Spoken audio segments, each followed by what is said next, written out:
प्रिय मित्रों, मैं इस समय टोंस नदी एवं यमुना नदी के संगम पर स्थित हूँ।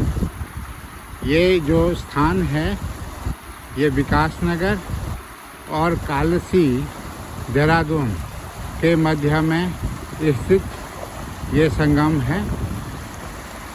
इसके आप देख पा रहे हैं कि मेरे सामने से जो नदी आ रही है उसे टोंस नदी कहते हैं और उसका उद्गम हरिकीदोन क्षेत्र है।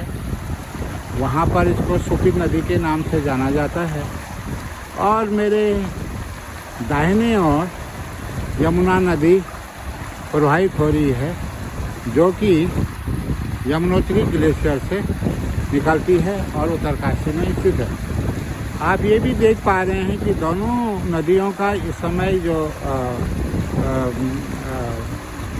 आयतन है वो बहुत कम है, क्योंकि टोंस नदी के ऊपरी भाग में एक बहुत बड़ा जलाशय निर्मित है।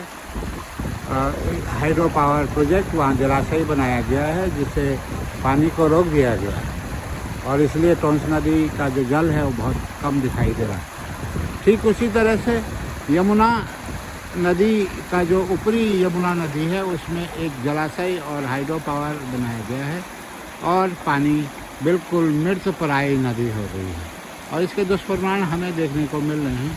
चारों ओर बोर्डर्स हैं और मेरे को बताया कि ये अभी 5 बजे के बाद फिर पानी छोड़ दिया जाएगा इसमें। तो जलाशयों का निर्माण उत्तराखंड में बहुत हुआ है और उसमें हमने प्रौद्योगिकी का प्रयोग कम किया है, क्योंकि अगर हम स्टॉप और run hydro electricity power project बनाएं तो इस तरह से जो डाउन स्ट्रीम रिवर्स है उसका जो इकोलॉजी है और इकोसिस्टम है वो इस तरह से ख़राब नहीं होगा। लेकिन हमने बड़े बड़े जलाशय बनाए, पानी को रोका। इससे निश्चित रूप से डेफिनेटली जो डाउन स्ट्रीम का इकोसिस्टम है वो बिगड़ रहा है।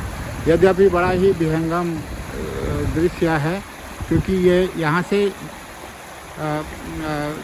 जौनसार बाबर शुरू होता है, जो अलग सा एक कल्चरल क्षेत्र है उत्तराखंड का।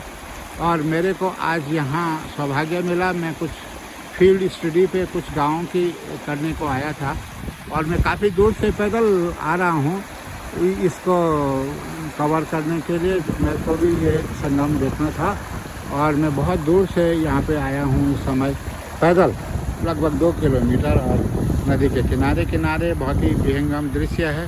हमें इन्वायरमेंटल कंजर्वेशन और डेवलपमेंट में संतुलन स्थापित करना है, अन्यथा इस तरह से हमारा जो इकोसिस्टम है वो बिगड़ जाएगा भविष्य के लिए भी। तो इस तरह के जलाशयों को कम बनाना है। फिर भी मेरा तो ये विचार था, मैंने आपके सामने रखा और ये आप फिर भी एक बार इसको देखें, विहंगम दृश्य को। मैं अपने शब्दों को यहीं पे विराम देता हूँ। आप इसको एंजॉय करिए वीडियो को, क्योंकि ये बहुत ही मतलब एक दुरह है, एक इसको हर कोई नहीं देख पाएगा, क्योंकि बहुत रिमोट एरिया में ये संगम है। और आपको बहुत बहुत धन्यवाद देखने के लिए। इसको शेयर करिए, लाइक करिए। Thank you.